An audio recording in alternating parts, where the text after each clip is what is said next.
about deep creativity and play.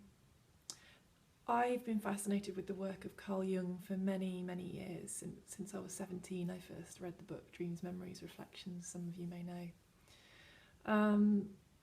This idea that perhaps we are only kind of activating or operating from a certain percentage of our capacity. I don't know if that's quite the right word, or what our potential is, what is possible for us to create here in this lifetime, what is it possible for us to embody, for us to be.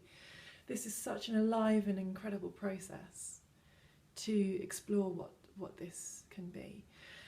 So referencing that, Carl Jung's work and the deep play and how that comes into our retreats.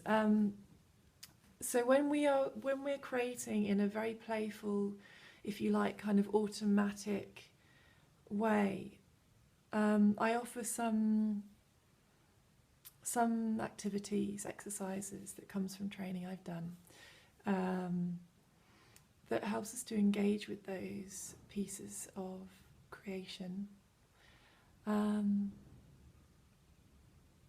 in a way that they act as a kind of a mirror, if you like. And they can often reveal or help us to see, to uncover forces within ourselves that perhaps we're not so aware of in our day-to-day. And often those things have a lot to offer us, the awareness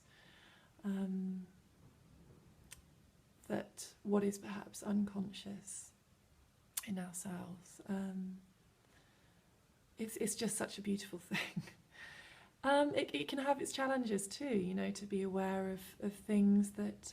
I was just thinking of somebody's work in the last retreat. She had produced quite automatically this incredibly strong, it was kind of like blacks and purples, this sort of...